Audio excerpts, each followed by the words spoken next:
Hola, ¿cómo estamos? Espero que todo marche bien. Ya prontito, Dios mediante, nos podremos encontrar presencialmente. Em, por ahora aprovechamos los beneficios de la virtualidad. Bueno, hace un tiempo habíamos pensado para estos momentos en los que nos encontrábamos todos los ciclos del aquí y ahora, ir tomando los diferentes umbrales de la vida espiritual que Javier Meloni enumera en el libro de Aquí a Aquí, ¿no? Él enumera 12 umbrales de la vida espiritual.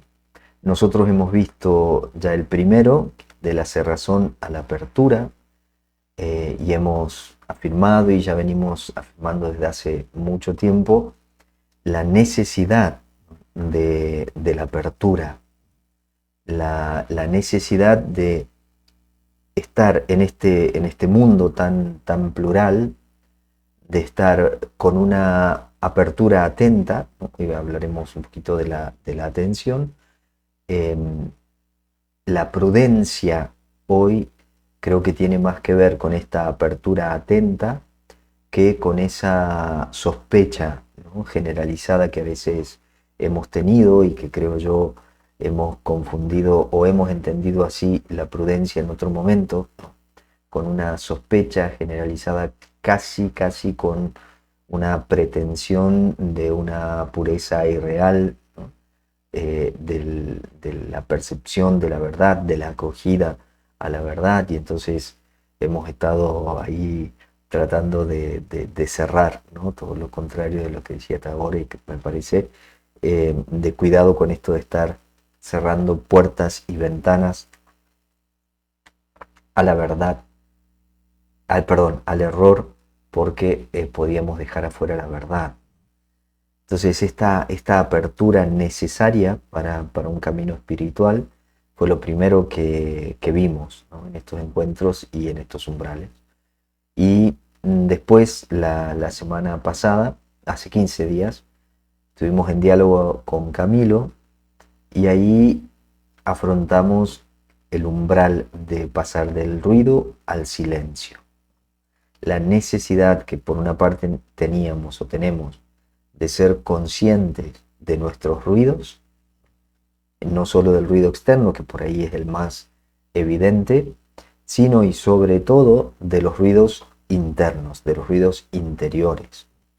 De hecho, Javier suele decir que el silencio no es ausencia de ruido, sino ausencia de ego, porque es desde el ego desde donde se producen todos esos ruidos mentales, ¿no?, de la competencia, de la comparación, del perfeccionismo, de un juicio constante de todo y de todos, ¿no? Y eso va generando, por supuesto, muchísimo ruido, y estos ruidos terminan distorsionando nuestra capacidad perceptiva para ver, ¿no?, la realidad, y entonces vamos, por lo general, creando una realidad paralela.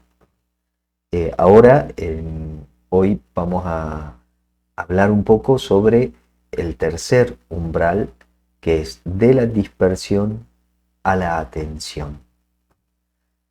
Me da la impresión también como que en estos tiempos estamos como, hemos aprendido a, en vez de reconocer nuestra dispersión, creemos que estamos atentos a muchas cosas, y de hecho se dice que los jóvenes tienen esta capacidad de estar atentos a muchas cosas a la vez. En realidad la capacidad de atención es la misma, la diferencia es que se divide, se diversifica en muchas cosas, y por lo tanto a medida que más se diversifica, se va disminuyendo la fuerza de esa atención, es decir, la atención se va debilitando, y el registro que se tiene de la realidad es un registro mucho más superficial. Entonces, la propuesta para hoy es adentrarnos un poquito en este tema, en este paso de la dispersión a la atención. Vamos a tomar así como punto de partida esto que Javier Meloni pone en la primera página ya de este umbral. Dice, somos existencia distraída. Así es dicho varias veces en el Corán, donde se nos considera seres precipitados. El ser humano ha sido creado como un ser agitado, siempre con prisas. Ha sido creado con inquietudes, con muchos temores y poca paciencia, con mucha ansiedad cuando le circunda la diversidad. Todavía insiste, les gusta ir deprisa superficialmente. La voz advertía al mismo Muhammad, ¿no? El profeta, que no se atolondrara, que no corriera recitando el Corán, queriendo transmitir aceleradamente lo que se le había dicho durante su retiro en las cuevas de Hira. Cuando recites el Corán, no muevas agitadamente la lengua para ir con prisas, transmitiendo este texto sagrado. Yo soy el responsable de ir agrupando sus partes y de ir recitando sus versículos. Fíjense qué interesante. Somos existencia distraída. Y yo creo que de eso tenemos experiencia todos. No sé si todos tenemos conciencia de eso, pero todos tenemos experiencia, es decir, todos experimentamos la distracción. Y creo yo que todos experimentamos hoy la dificultad de una atención reposada, porque vamos como precipitados, dice el Corán, siempre con prisas, siempre agitados, llenos de inquietudes, de temores y de poca paciencia. Fíjense qué interesante. Estamos llenos de inquietudes, de temores y de poca paciencia. Nos gusta andar deprisa y el andar deprisa hace que vayamos superficialmente.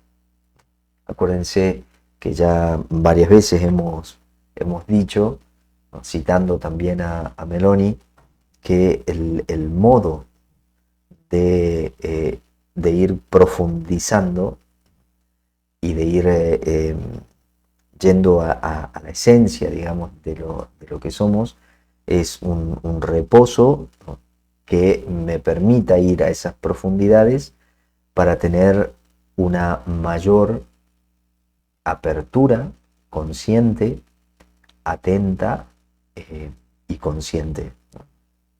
Y después pone el ejemplo, ¿no?, del profeta que le escucha, que le dice, bueno, no recites el Corán así rápidamente, porque hay que ir agrupando, hay que ir tomando, ¿no?, las partes, hay que permitir, ¿no?, que si nosotros tomamos lo que existía en el tiempo de Jesús, esta escuela rabínica que creía profundamente que la palabra inspirada, es decir, la palabra que está llena de espíritu, es una palabra que libera ese espíritu cuando se la deja reposar serenamente en el interior.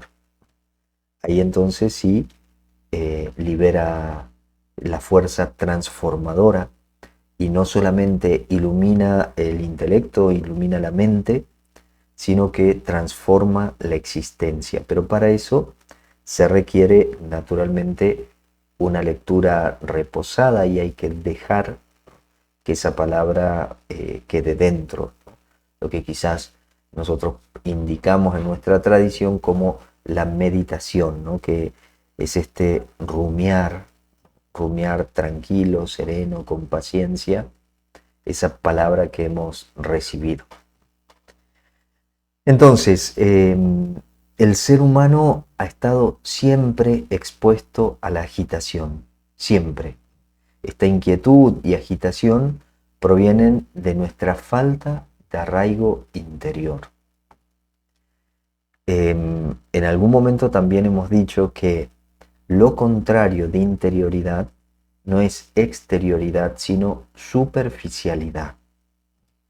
Por lo tanto, cuando yo no tengo un arraigue interior así importante, digamos, si yo no tengo la atención puesta en lo que decíamos y nombramos como nuestra identidad fundamental, nuestra identidad esencial, ese yo universal, entonces seguramente vamos a estar moviéndonos de una manera muy superficial desde el yo superficial o conceptual, ¿no? ¿Se acuerdan que en un momento nosotros compartimos este modo de comprender nuestra existencia en 3 niveles de identidad? El yo universal, que es el fundamento, que es la esencia de lo que somos, donde todos somos ahí plenitud, libertad, verdad, belleza. Ese yo universal se expresa en un yo individual que adquiere las características que cada uno de nosotros tenemos, y ese yo individual o personal es leído por mi mente, y esa lectura, esa interpretación que hace mi mente constituye el yo conceptual o el yo superficial, y que por lo general vivimos desde ese yo superficial, que es lo que la mente dice de mí, lo que la mente cree de mí. Por lo tanto, no es lo que yo soy, sino lo que mi mente cree que soy y lo que mi mente cree e interpreta de la realidad.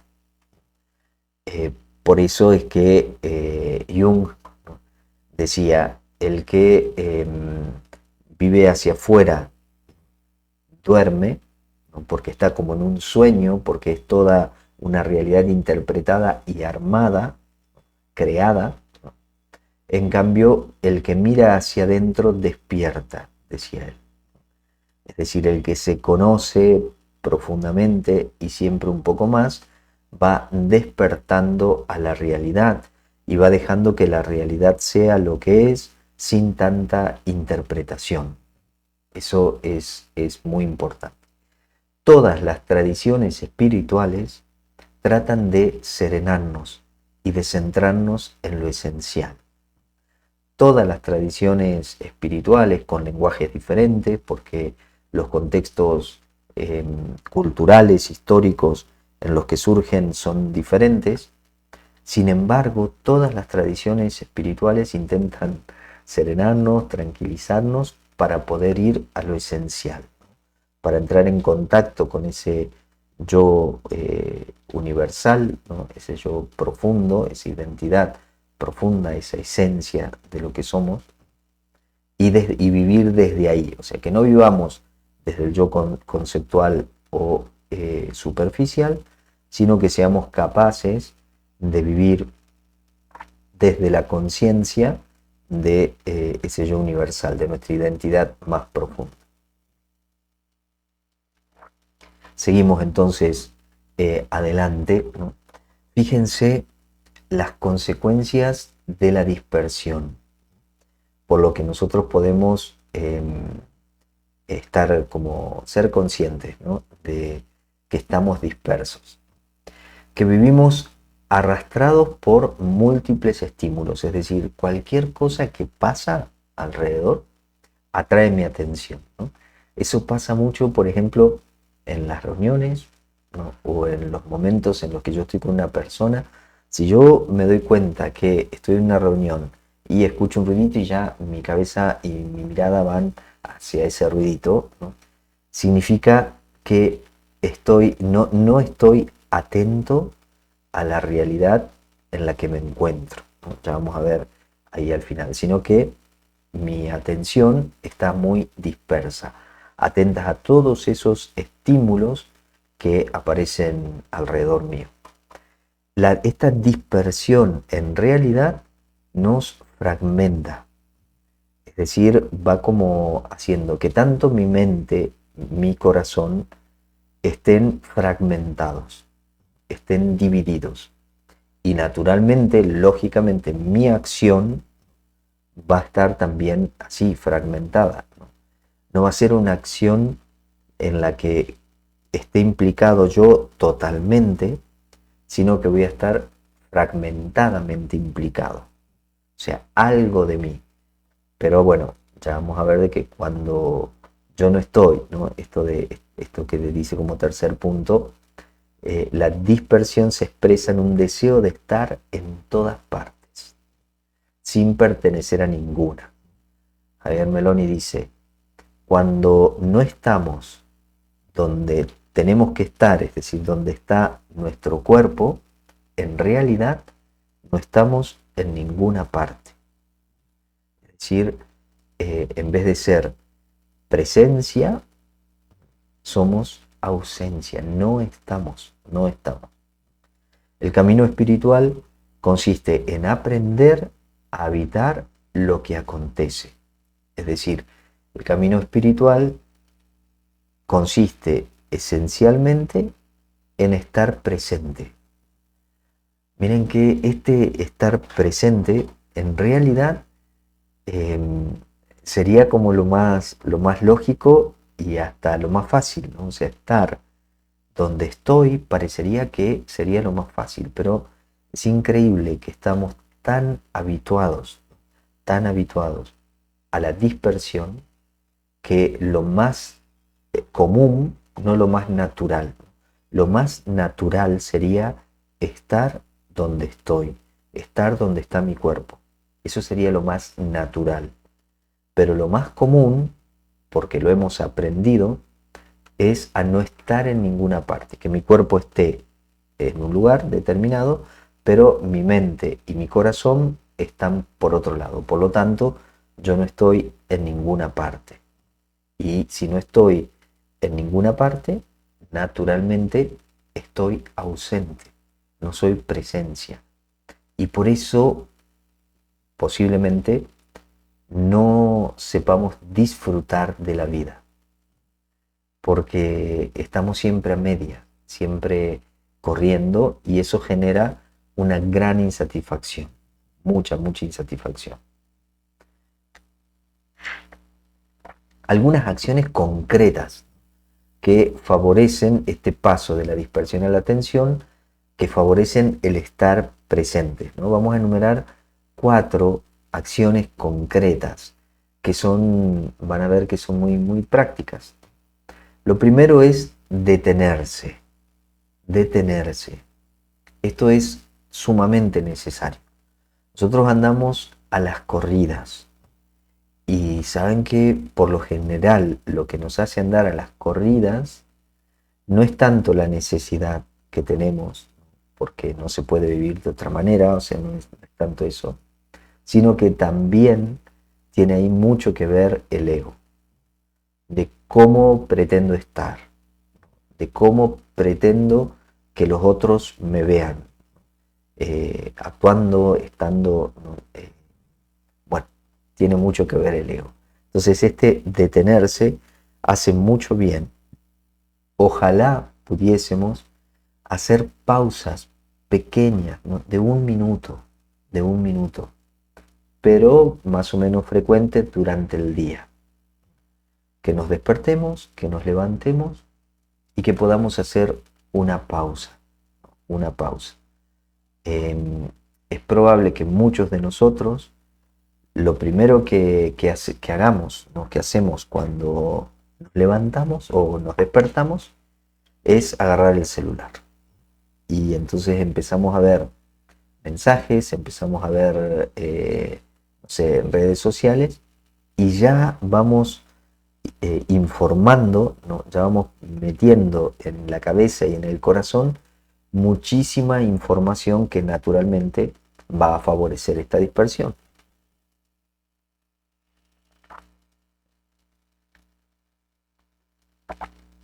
El otro punto, ¿no? Este detenerse es fundamental. El segundo punto es respirar conscientemente. Podemos aprovechar ese detenernos para hacer, ¿no?, algunas respiraciones conscientes, que de nuevo tenemos que volver a lo natural. Lo natural es la respiración abdominal. La respiración torácica la hemos aprendido después, pero lo natural es la respiración abdominal. Entonces llevamos el aire al abdomen, que se hinche el abdomen, desinflamos porque exhalamos y somos conscientes cómo entra y cómo sale el aire. Entonces llevamos la atención a la respiración y cuando la atención se dirige a un lugar, a una parte, a un movimiento, naturalmente se retira de otros y entonces eso concentra, ¿no? Eso evita también la dispersión. El tercer punto es aprender. Todo esto es práctica, o sea, no es que lo hago una vez y listo, ya aprendí. La práctica requiere constancia y requiere disciplina. Y entonces hay que repetirlo a esto, repetirlo muchas veces hasta que se va volviendo natural. El tercer punto es observar sin juicio. Es decir, observar la realidad sin tanta especulación, ¿no? Sin tanto pensar esto está bien, está mal, es mejor así o no, sería preferible de otra manera. Esas cosas que solemos hacer cuando observamos la realidad, suspenderlas, ¿no? Y simplemente observar. Nos hemos detenido, hemos respirado conscientemente y observamos sin juicio. Es decir, entramos en contacto con la realidad, con lo que es, sin interponer la interpretación. Al menos no esa interpretación así tan discursiva, ¿no?, y donde la cabeza piensa un montón de cosas. Hay una interpretación básica que es de la mera observación, que eso naturalmente no lo podemos evitar, ¿no? Porque si no cortaríamos todo contacto, digamos, y relación con la realidad. Pero nos referimos que es observar sin juicio, sin pronunciar un juicio moral sobre la realidad. El cuarto punto es practicar la simplicidad, o sea, los tres primeros puntos son esto, la práctica de la simplicidad, porque es ponerse ante la realidad con mucha simplicidad, sin juicio, sin juicio, sin estar dándole tanta vuelta a las ideas, ¿no?, en la cabeza. Esto requiere mucha paciencia, hay que tener paciencia y no es algo tampoco en lo que nos ejercitemos mucho y que es muy, muy bueno. El Buda fue una persona eminentemente práctica y nada especulativa. O sea, Siddhartha Gautama, el Buda, tiene una historia donde, bueno, primero, claro, se preguntaba muchas cosas, pero después aprende a observar sin juicio y a ser sumamente práctico, ¿no?, hacer muchas prácticas, pero sin tanto razonamiento, ¿no? O sea, sin tanto ruido mental. Tanto él como las primeras generaciones de monjes budistas se dieron cuenta de que para alcanzar el despertar, es decir, para entrar en un contacto más inmediato con la realidad, la cuestión era poder sostenerse prolongadamente en una atención consciente, porque el camino hacia la iluminación es modesto, es simple, sencillo, y se avanza paso a paso. Esto yo creo que nos hace mucho bien, ser conscientes de que vamos a ir caminando despacito, paso a paso, porque en realidad esas transformaciones así de que de pronto de una semana a la otra, yo estoy manejando tremendamente bien mi ego, eso naturalmente es ficticio, o sea, eso no es real. En la primera de cambio me voy a dar cuenta que no lo manejaba tanto. De hecho, Ángela de Foligno, todo su proceso espiritual, cuando ya está, pero muy, muy avanzada en su itinerario espiritual, ella dice que vuelven a aparecer vicios que parecía que ya estaban superados y aparecen otros que nunca se habían tenido. Por lo tanto, este camino como de perfección no es un camino de perfección, es un camino de apertura cada vez mayor a más realidad. Nada de perfección porque no somos perfectos y nunca lo seremos. Porque trigo y cizaña en nosotros van a ir caminando juntas y van a estar así hasta el final, ¿no? Así que esto requiere naturalmente mucha paciencia. Ahora, ¿por qué prestarle tanta atención a la atención, ¿no? O sea, ¿por qué hacernos tanto problema por esto? Y esto dice Enrique Martínez Lozano, yo creo que es muy interesante. La serenidad, la armonía, la paz no vienen de vivir en unas circunstancias ideales.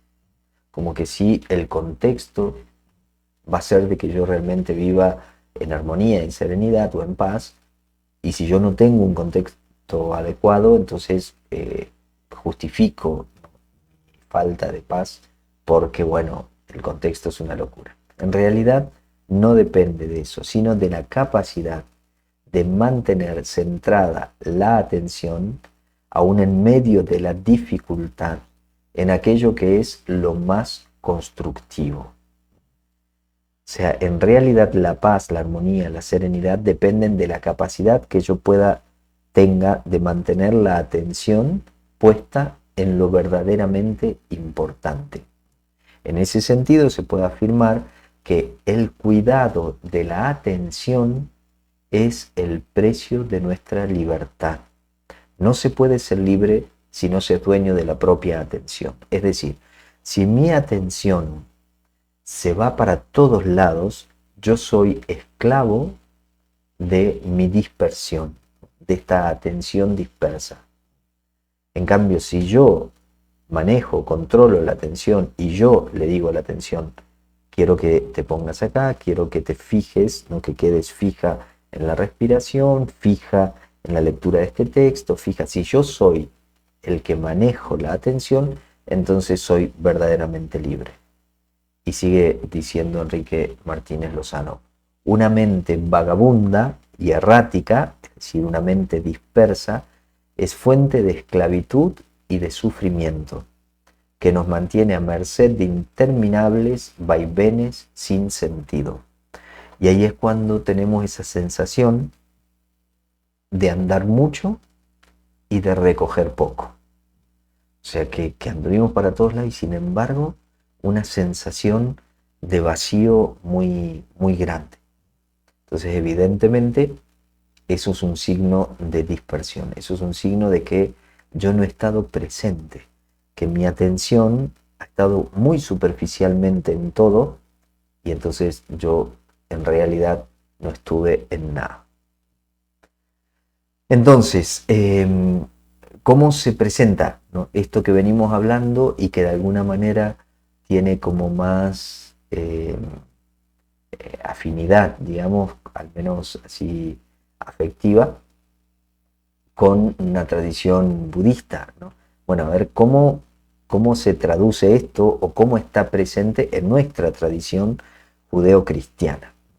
La atención, por lo general, se la ha vinculado con el tema de la vigilancia en la tradición judeocristiana.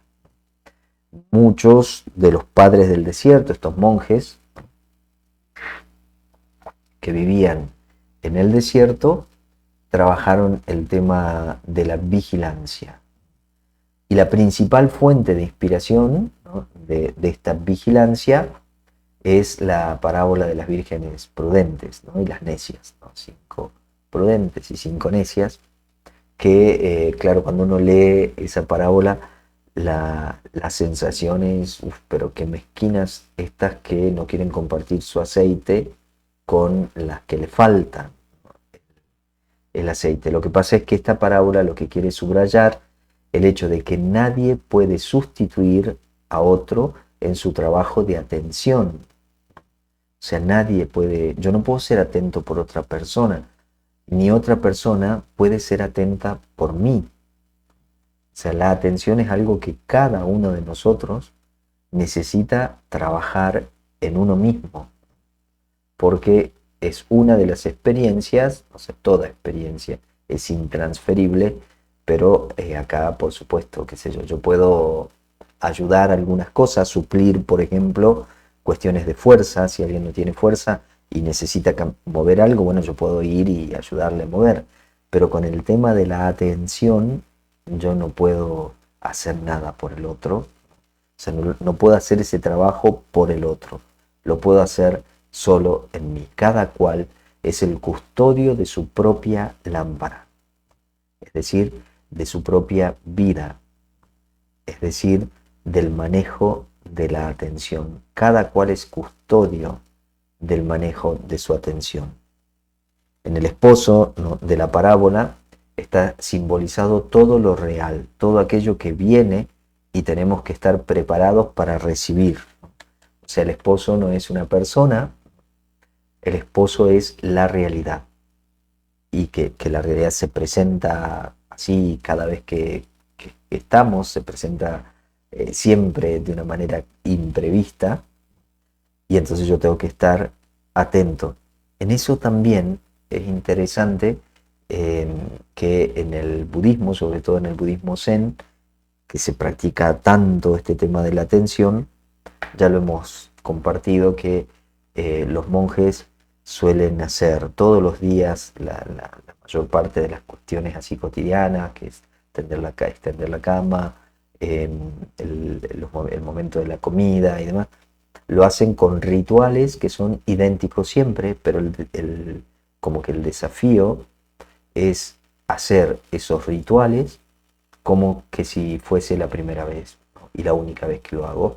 Es decir, que no por inercia, no de una manera automática, sino de una manera atenta y consciente. Que eso es una práctica que lo podemos hacer siempre, siempre, constantemente. De intentar de que nuestra atención esté puesta en lo que estoy haciendo. Y eso nos hace mucho bien, hace mucho bien. Sin embargo, entre la vigilancia y la atención plena, la vigilancia cristiana y la atención plena del budismo, hay una pequeña diferencia que está bueno por ahí señalarla. La vigilancia de los padres del desierto tiene que ver más con la atención a los pensamientos y a las actitudes en clave moral, ¿no? Acuérdense que la tradición judeocristiana y casi todas las tradiciones teístas, entonces también el Islam, eh, tienen esta dimensión, ¿no?, moral, como de mucha atención, ¿no?, a lo moral. Y entonces, claro, la atención está dirigida más a los pensamientos, a qué tipo de pensamientos, a las actitudes que tengo. Mientras que la atención plena budista está dirigida a la percepción de las sensaciones y de los estados corporales. O sea, fíjense la diferencia, ¿no? O sea, la vigilancia como el contenido de los pensamientos y las actitudes, la atención plena simplemente a la percepción de esas sensaciones, a la percepción, ¿no? Entonces, en la vigilancia hay una intención de modificar y de dirigir, mientras que en la atención plena hay solo una constatación, que por el hecho de hacerse consciente produce por sí mismo una modificación. O sea, en lo cristiano hay como una voluntad de acción. En la atención plena budista hay una conciencia de lo que es, y claro, la conciencia, la mera conciencia, después produce una modificación, ¿no? Una transformación, pero no está esta voluntad moral de transformación. Ambas aproximaciones se complementan y ambas coinciden en lo fundamental: el hecho de llevar la conciencia a un lugar inauténtico de nosotros mismos hace que se ilumine y se libere. Es decir, si yo pongo conciencia en el ego, o sea, yo voy iluminando y me voy dando cuenta, esto es muy egoico, eso va liberando. Y entonces, al quedar desenmascarado el ego en una acción, ¿no?, se debilita.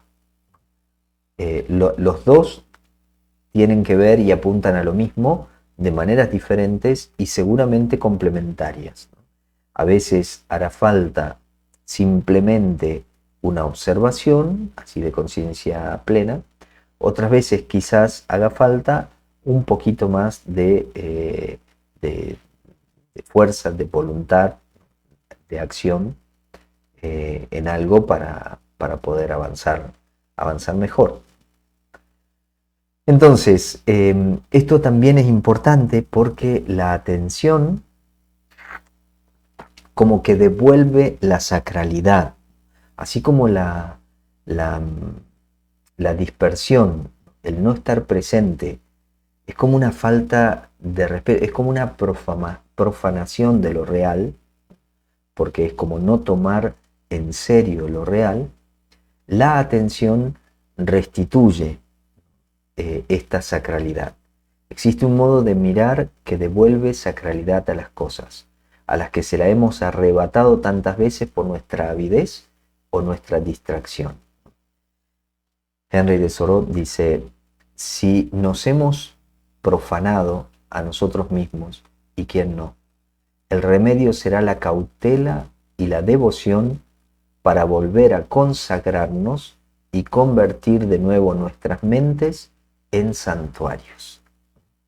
Es decir, si hemos vivido con tanta desatención, con tanta dispersión, con tanta distracción, y eso ha vaciado de sacralidad lo real, es momento, dice él, de volver a consagrarnos, es decir, volver a restituir, a ser santos, que no es llenarnos de actos morales buenos, es simplemente de poner atención en todo lo que hacemos y atención en la vida.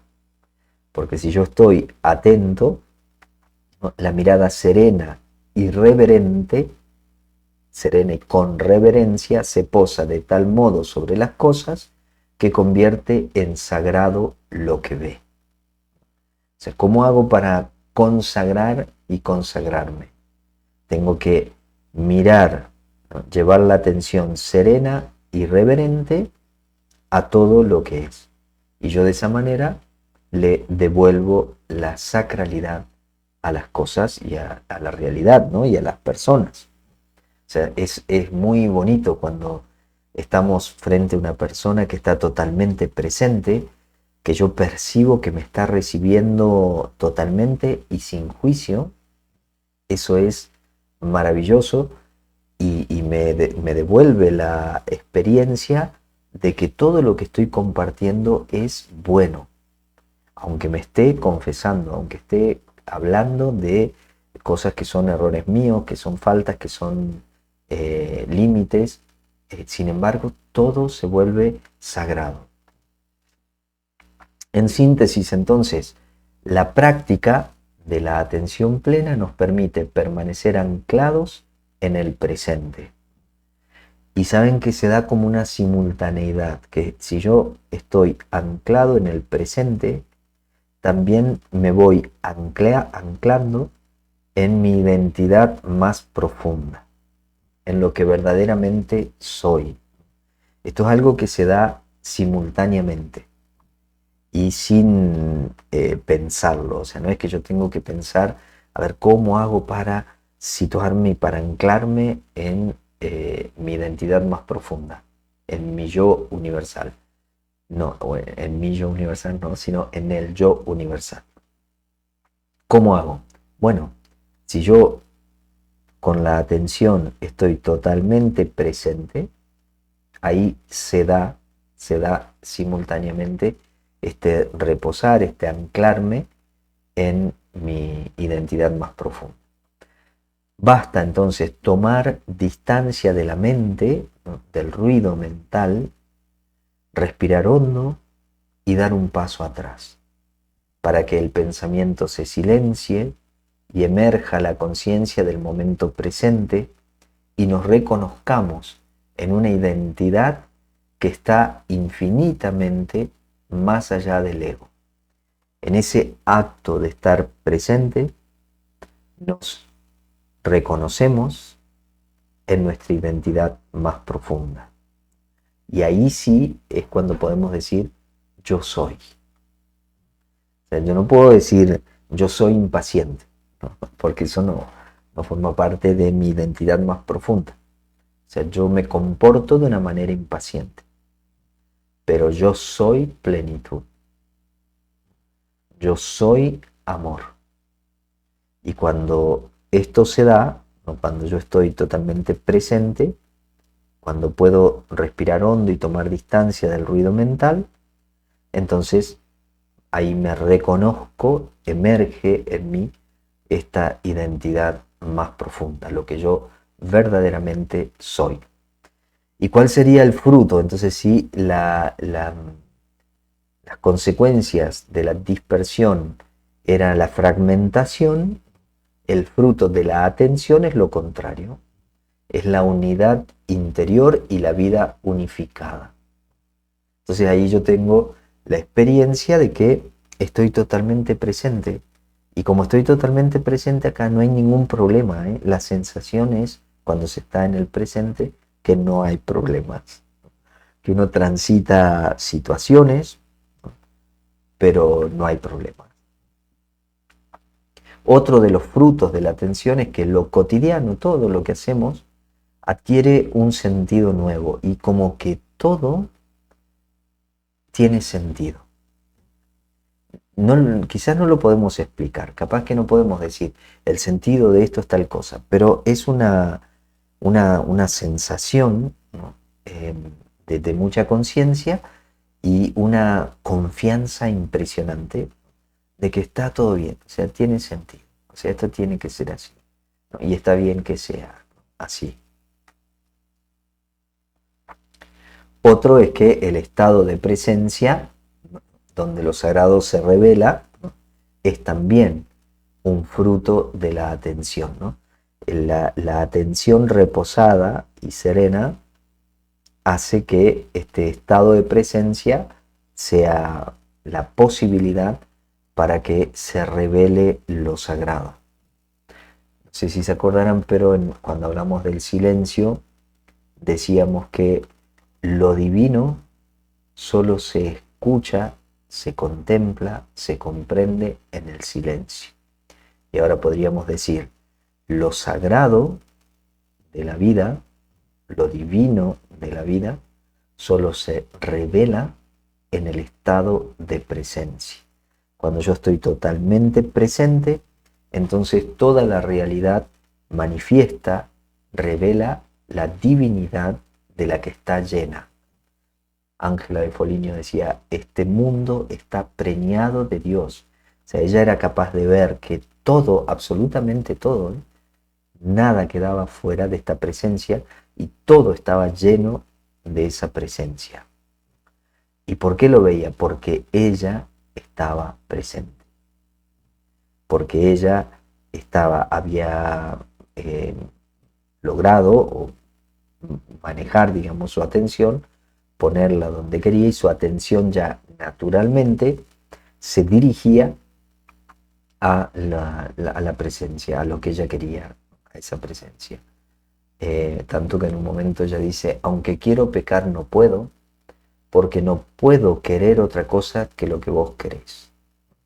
O sea, su atención estaba ya tan educada, tan formada, que iba a lo esencial, y al contemplar y al ver lo esencial, bueno, naturalmente quería que eso esencial se manifestase plenamente, y eso es la voluntad de Dios, ¿no? De que todo se manifieste plenamente. La atención no es concentración forzada, y esto es importante, es decir, no es algo voluntario, sino apertura disponible. O sea, la atención no es una concentración forzada, es casi un estado del ser al que se llega naturalmente con práctica. Y por lo tanto es algo que también se manifiesta en esta apertura y en esta disponibilidad.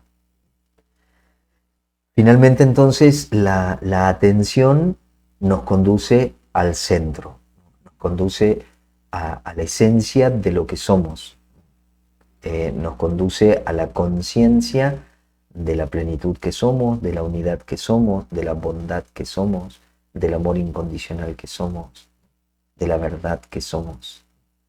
Cada instante se convierte en un lugar de revelación, y esto es precioso. O sea, cuando uno está atento, se da cuenta, lo que Javier Meloni decía de la experiencia mística, que todo es manifestación de otra cosa. O sea, que lo que vemos es la apariencia de la realidad, pero que detrás de eso hay algo muchísimo más pleno. Y por eso, si yo estoy atento, presente, entonces toda la realidad en todo momento se va convirtiendo en un lugar de revelación de esa realidad más profunda, de ese fondo divino que está presente en todo.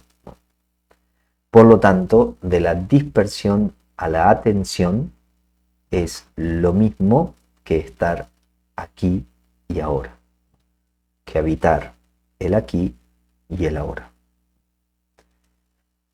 Bien,